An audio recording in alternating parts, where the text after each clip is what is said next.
Benjamin Netanyahu, Prime Minister of the State of Israel.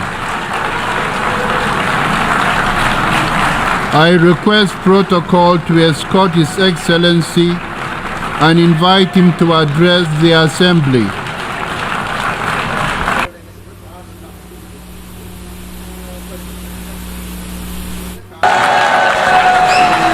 Order, please. Ladies and gentlemen, order.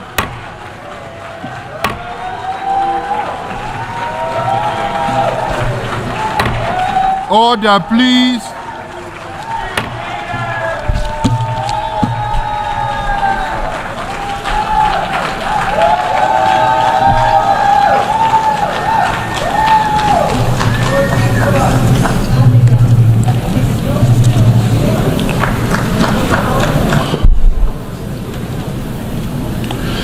Mr. President, ladies and gentlemen,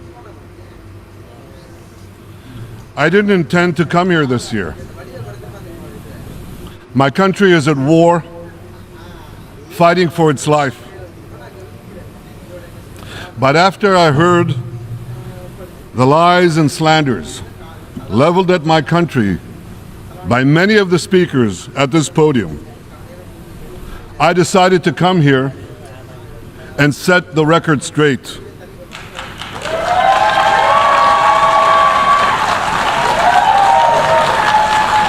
I decided to come here to speak for my people, to speak for my country, to speak for the truth.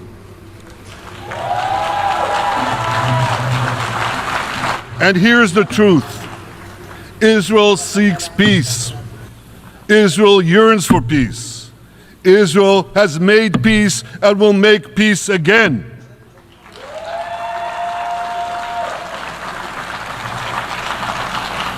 Yet we face savage enemies who seek our annihilation, and we must defend ourselves against these savage murderers.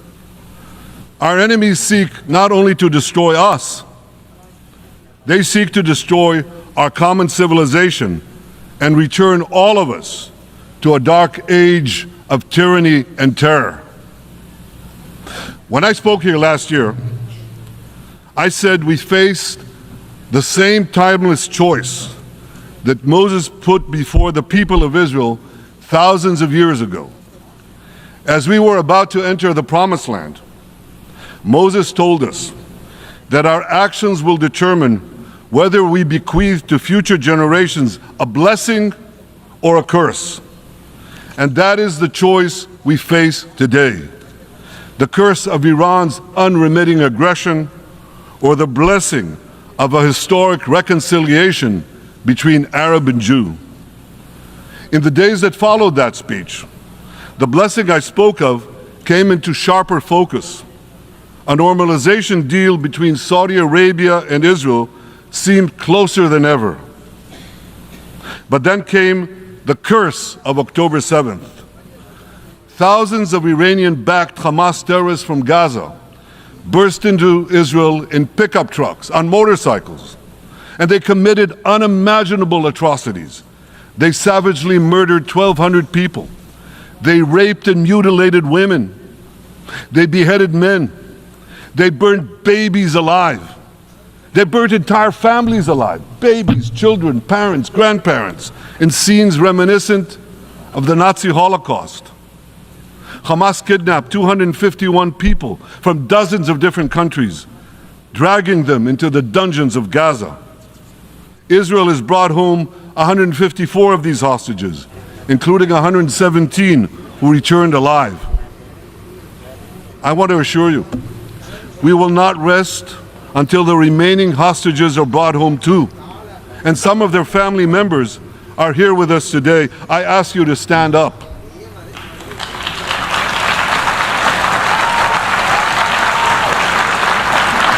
With us is Eli Stevie, whose son Idan was abducted from the Nova Music Festival. That was his crime.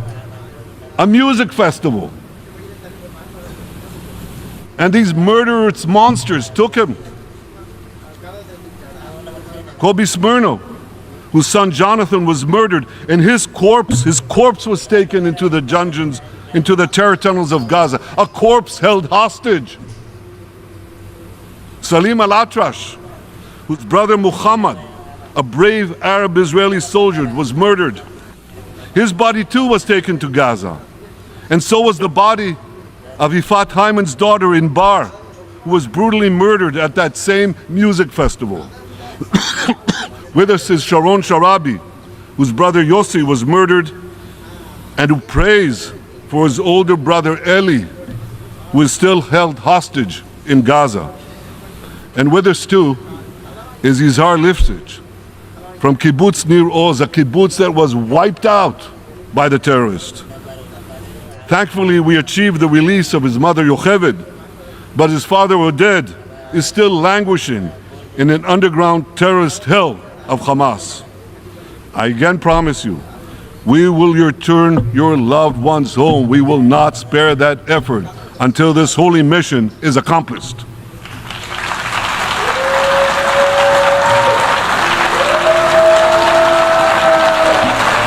Ladies and gentlemen, the curse of October 7th began when Hamas invaded Israel from Gaza, but it didn't end there.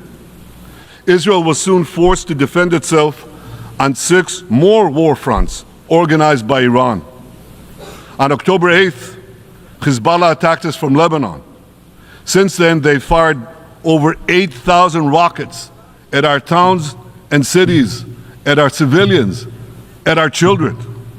2 weeks later, the Iran-backed Houthis in Yemen launched drones and missiles at Israel, the first of 250 such attacks, including one yesterday aimed at Tel Aviv.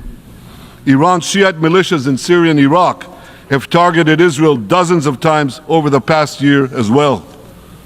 Fueled by Iran, Palestinian terrorists in Judea and Samaria perpetrated scores of attacks there and throughout Israel. And last April, for the first time ever, Iran directly attacked Israel from its own territory, firing 300 drones, cruise missiles, and ballistic missiles at us. I have a message for the tyrants of Tehran. If you strike us, we will strike you. There is no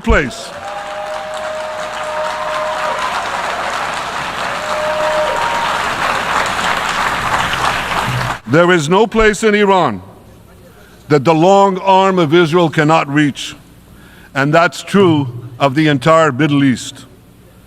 Far from being lambs led to the slaughter, Israel's soldiers have fought back with incredible courage and with heroic sacrifice. And I have another message for this assembly and for the world outside this hall. We are winning.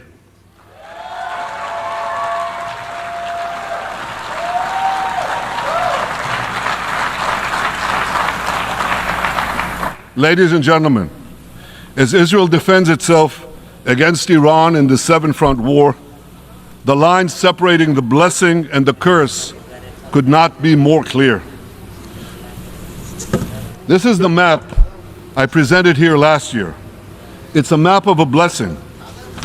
It shows Israel and its Arab partners forming a land bridge connecting Asia and Europe between the Indian Ocean and the Mediterranean Sea. Across this bridge, we will lay rail lines, energy pipelines, fiber optic cables, and this will serve the betterment of 2 billion people. Now look at this second map. It's a map. Look at the second map. It's a map of a curse. It's a map of an arc of terror that Iran has created and imposed from the Indian Ocean to the Mediterranean. Iran's malignant arc has shut down international waterways. It cuts off trade. It destroys millions, destroys nations from within, and inflicts misery on millions. On the one hand, a bright blessing a future of hope. On the other hand, a dark future of despair. And if you think this dark map is only a curse for Israel, if you think that, then you should think again. Because Iran's aggression, if it's not checked, will endanger every single country in the Middle East and many, many countries in the rest of the world. Because Iran seeks to impose its radicalism well beyond the Middle East. That's why it funds terror networks on 5 continents. That's why it builds ballistic missiles for nuclear warheads to threaten the entire world. For too long, the world has appeased Iran. It turns a blind eye to its internal repression. It turns a blind eye to its external aggression. Well, that appeasement must end. And that appeasement must end now.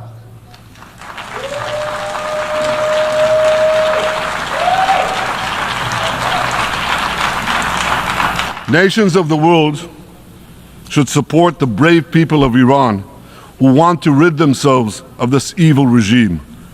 Responsible governments should not only support Israel in rolling back Iran's aggression, they should join Israel. They should join Israel in stopping Iran's nuclear weapons program. In this body, in the Security Council, we're going to have a deliberation in a few months. And I call on the Security Council to snap back UN Security Council sanctions against Iran, because we must all do everything in our power to ensure that Iran never gets nuclear weapons.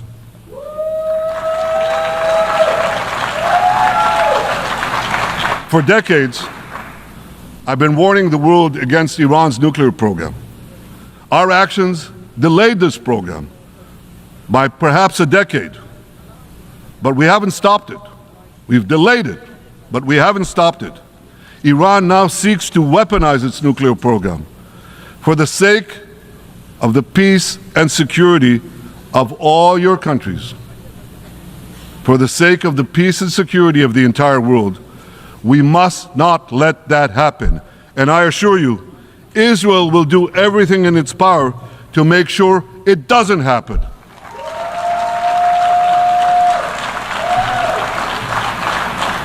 So, ladies and gentlemen, the question before us is simple. Which of these 2 maps that I showed you will shape our future? Will it be the blessings of peace and prosperity for Israel, our Arab partners, and the rest of the world? Or will it be the curse in which Iran and its proxies spread carnage and chaos everywhere? Israel has already made its choice. We've decided to advance the blessing. We're building a partnership for peace with our Arab neighbors while fighting the forces of terror that threaten that peace. For nearly a year, the brave men and women of the IDF have been systematically crushing Hamas's terror army that once ruled Gaza. On October 7th, the day of that invasion into Israel, that terror army numbered nearly 40,000 terrorists. It was armed with more than 15,000 rockets. It had 350 miles of terror tunnels, an underground network bigger than the New York subway system, which they used to wreak havoc above and below ground. A year later, the IDF has killed or captured more than half of these terrorists, destroyed over 90% of their rocket arsenal, and eliminated the key segments of their terror tunnel network. In major military operations,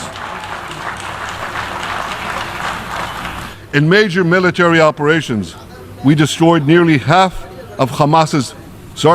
all of Hamas's terror battalions, 23 out of 24 battalions. Now, to complete our victory, we are focused on mopping up Hamas's remaining fighting capabilities.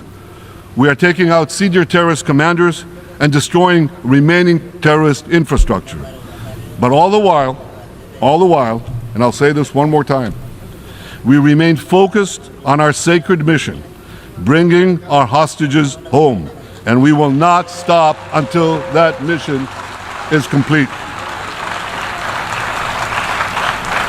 Now, ladies and gentlemen, even with Hamas's greatly diminished military capability, The terrorists still exercise some governing power in Gaza by stealing the food that we enable aid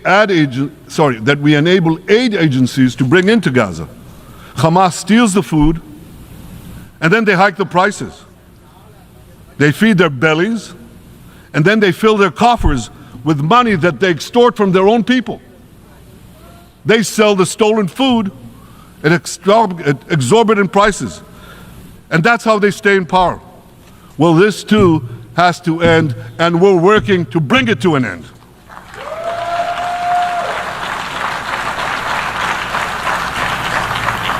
And the reason is simple. Because if Hamas stays in power, it will regroup, rearm, and attack Israel again and again and again, as it is vowed to do. So Hamas has got to go.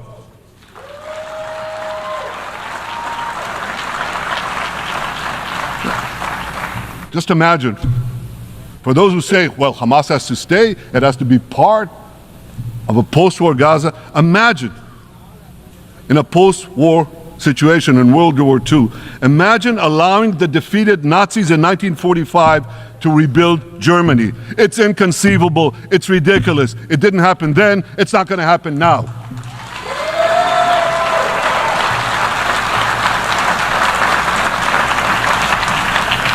This is why Israel will reject any rule for Hamas in a post-war Gaza.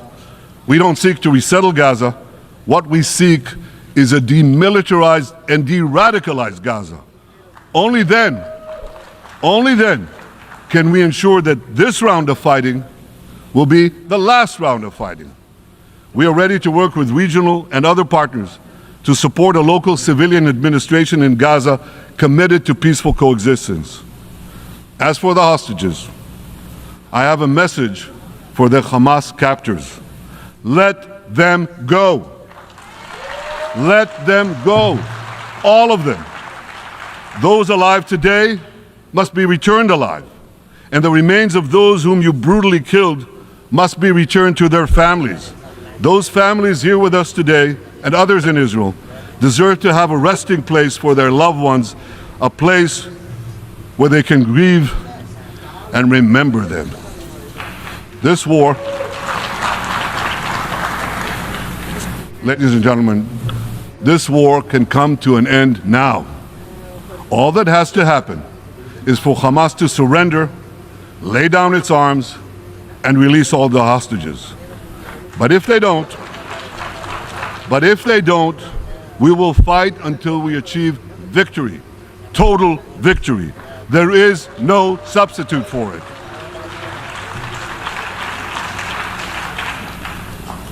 Israel must also defeat Hezbollah in Lebanon. Hezbollah is the quintessential terror organization in the world today. It has tentacles that span in all continents. It has murdered more Americans and more Frenchmen than any group except bin Laden. It's murdered the citizens of many countries represented in this room. And it has attacked Israel viciously over the last 20 years, in the last year, completely unprovoked. A day after the Hamas massacre, on October 7th, Hezbollah began attacks against Israel, which forced more than 60,000 Israelis on our northern border to leave their homes, becoming refugees in their own land. Hezbollah turned vibrant towns in the north of Israel into ghost towns. So I want you to think about this in equivalent American terms. Just imagine if terrorists turned El Paso and San Diego into ghost towns. Then ask yourself, how long would the American government tolerate that? A day? A week? A month? I doubt they tolerate it even for a single day. Yet Israel has been tolerating this intolerable situation for nearly a year. Well, I've come here today to say, enough is enough.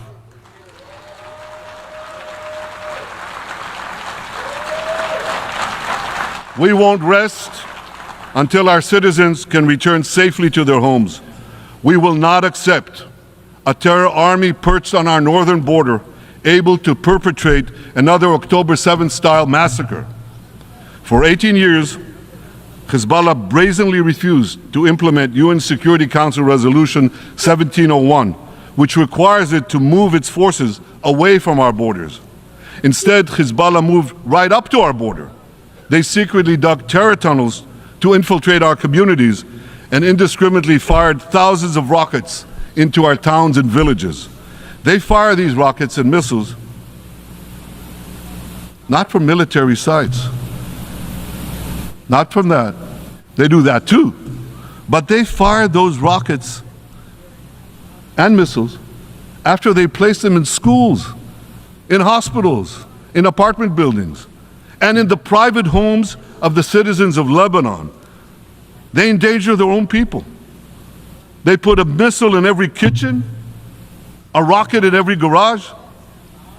I said to the people of Lebanon this week, get out of the death trap that Hezbollah has put you in. Don't let Nasrallah drag Lebanon into the abyss. We're not at war with you. We're at war with Hezbollah, which has hijacked your country and threatens to destroy ours.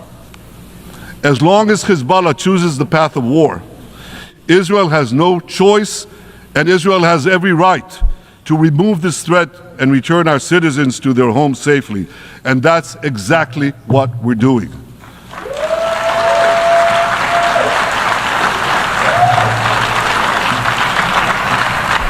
Just this week, the IDF destroyed large percentages of Hezbollah's rockets, which had built with Iran's funding for 3 decades.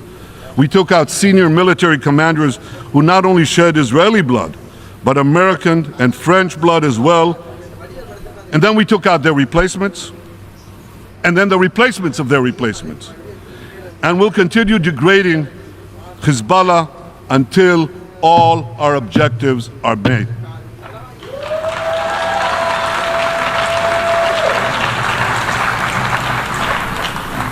Ladies and gentlemen, we're committed to removing the curse of terrorism that threatens all civilized societies. But to truly realize the blessing of a new Middle East, we must continue the path we paved with the Abraham Accords 4 years ago. Above all, this means achieving a historic peace agreement between Israel and Saudi Arabia.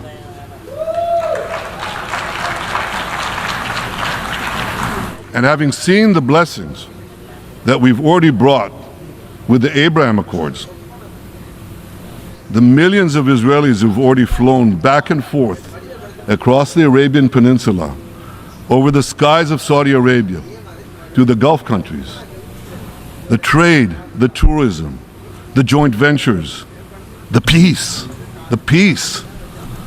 I say to you, what blessings such a peace with Saudi Arabia would bring.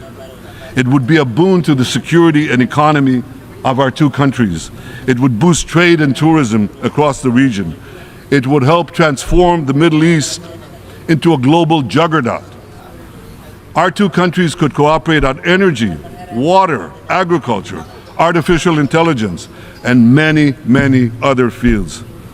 Such a peace, I'm sure, would be a true pivot of history. It would usher in a historic reconciliation between the Arab world and Israel, between Islam and Judaism, between Mecca and Jerusalem. While Israel is committed to achieving such a peace, Iran and its terror proxies are committed to scuttling it. That's why one of the best ways to foil Iran's nefarious designs is to achieve the peace. Such a peace would be the foundation for an even broader Abrahamic alliance. And that alliance would include the United States, Israel's current Arab peace partners, Saudi Arabia, and others who choose the blessing of peace. It would advance security and prosperity across the Middle East and bring enormous benefits to the rest of the world. With American support and leadership, I believe this vision can materialize, and much sooner than people think. And as the Prime Minister of Israel, I will do everything in my power to make it happen. This is an opportunity that we and the world should not let go by.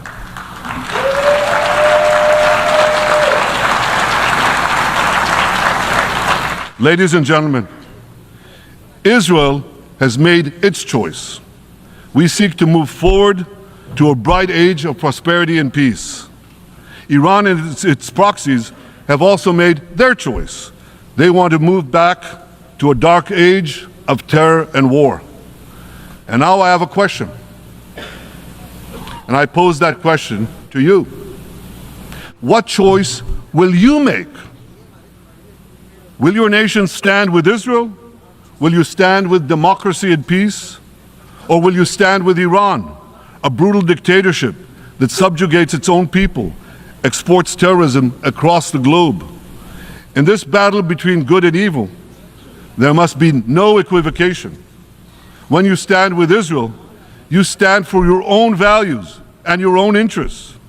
Yes, we're defending ourselves, but we're also defending you against a common enemy that through violence and terror seeks to destroy our way of life. So there should be no confusion about this. But unfortunately, there is a lot of it in many countries and in this very hall, as I've just heard. Good is portrayed as evil, and evil is portrayed as good. We see this moral confusion when Israel is falsely accused of genocide, when we defend ourselves against enemies who try to commit genocide against us. We see this too when Israel is absurdly accused by the ICC prosecutor of deliberately starving Palestinians in Gaza. What an absurdity! We helped bring in 700,000 tons of food into Gaza. That's more than 3,000 calories a day for every man, woman, and child in Gaza. We see this moral confusion when Israel is falsely accused of deliberately targeting civilians. We don't want to see a single person, a single innocent person die. That's always a tragedy. And that's why we do so much to minimize civilian casualties, even as our enemies use civilians as human shields. And no army has done what Israel is doing to minimize civilian casualties. We drop flyers, we send text messages, we make phone calls by the millions to ensure that Palestinian civilians get out of harm's way. We spare no effort in this noble pursuit. We see yet another profound moral confusion when self-described progressives march against the democracy of Israel. Don't they realize they support the Iranian-backed goons in Tehran and in Gaza? The goons who gun down protesters, murder women for not covering their hair, and hang gays in public squares, some progressives. According to the U.S. Director of National Intelligence, Iran funds and fuels many of the protesters against Israel. Who knows, maybe some of the protesters, or even many of the protesters outside this building now. Ladies and gentlemen, King Solomon, who reigned in our eternal capital Jerusalem 3,000 years ago, proclaimed something that is familiar to all of you. He said, "There is nothing new under the sun." Well, in an age of space travel, quantum physics, and artificial intelligence, some would argue that's a debatable statement. But one thing is undeniable. There is definitely nothing new at the United Nations.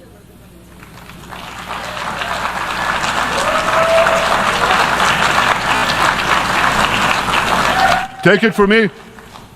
I first spoke from this podium as Israel's ambassador to the UN in 1984. That's exactly 40 years ago.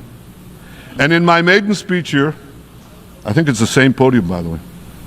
In my maiden speech here, I spoke against a proposal to expel Israel from this body. 4 decades later, I find myself defending Israel against that same preposterous proposal. And who's leading the charge this time? Not Hamas, but Abbas, Palestinian Authority President Mahmoud Abbas. This is the man who claims he wants peace with Israel.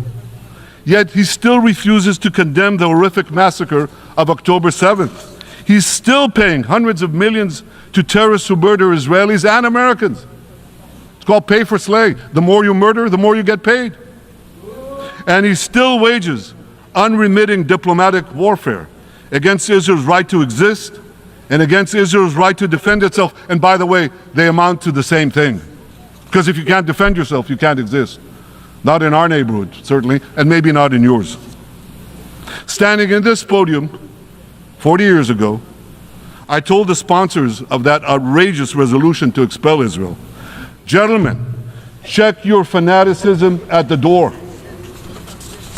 Today, I tell President Abbas and all of you who would shamefully support that resolution, check your fanaticism at the door. The singling out of the one and only Jewish state continues to be a moral stain on the United Nations. It has made this once respected institution contemptible in the eyes of decent people everywhere. But for the Palestinians, this UN House of Darkness is home court. They know that in this swamp of anti-Semitic bile, there's an automatic majority willing to demonize the Jewish state on anything. In this anti-Israel flat earth society, any false charge, any outlandish allegation can muster a majority. In the last decade, there have been more resolutions passed against Israel in this hall at the UN General Assembly than against the entire world combined. Actually, more than twice as many. Since 2014, this body condemned Israel 174 times. It condemned all the other countries in the world 73 times. That's more than 100 extra condemnations for the Jewish state. What hypocrisy, what a double standard, what a joke. So the UN's hostility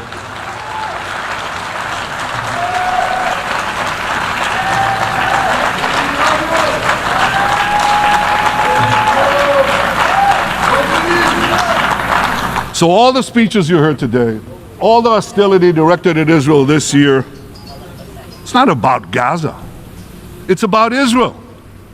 It's always been about Israel's very existence. And I say to you, until the Jewish state is treated like other nations, until this anti-Semitic swamp is drained, the UN will be viewed by fair-minded people everywhere as nothing more than a contemptuous farce.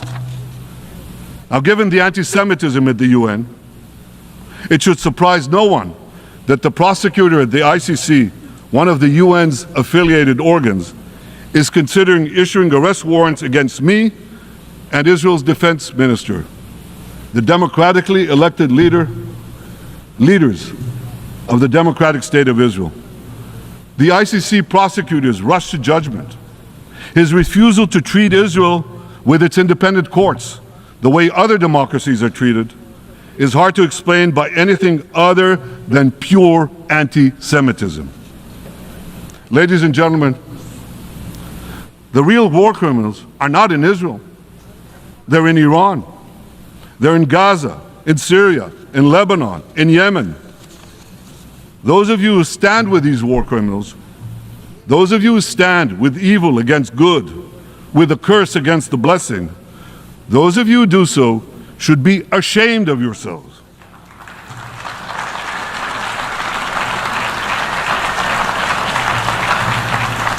But I have a message for you. Israel will win this battle. We'll win this battle because we don't have a choice. After generations in which our people were slaughtered, remorselessly butchered, and no one raised a finger in our defense, we now have a state. We now have a brave army, an army of incomparable courage, and we are defending ourselves. As the book of Samuel says in the Bible, Netzach Yisrael lo yishaker. The eternity of Israel will not falter.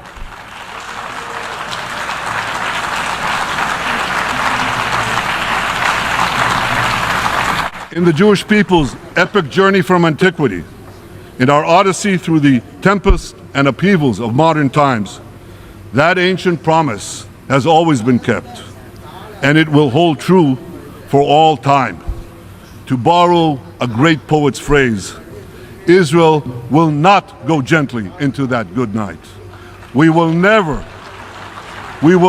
need to rage against the dying of the light, because the torch of Israel will forever shine bright.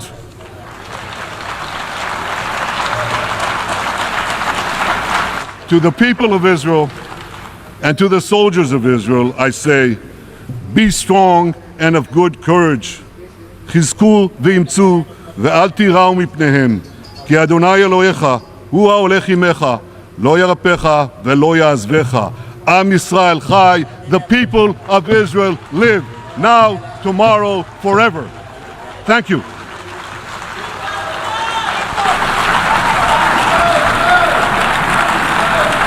On behalf of the Assembly, I wish to thank the Prime Minister of the State of Israel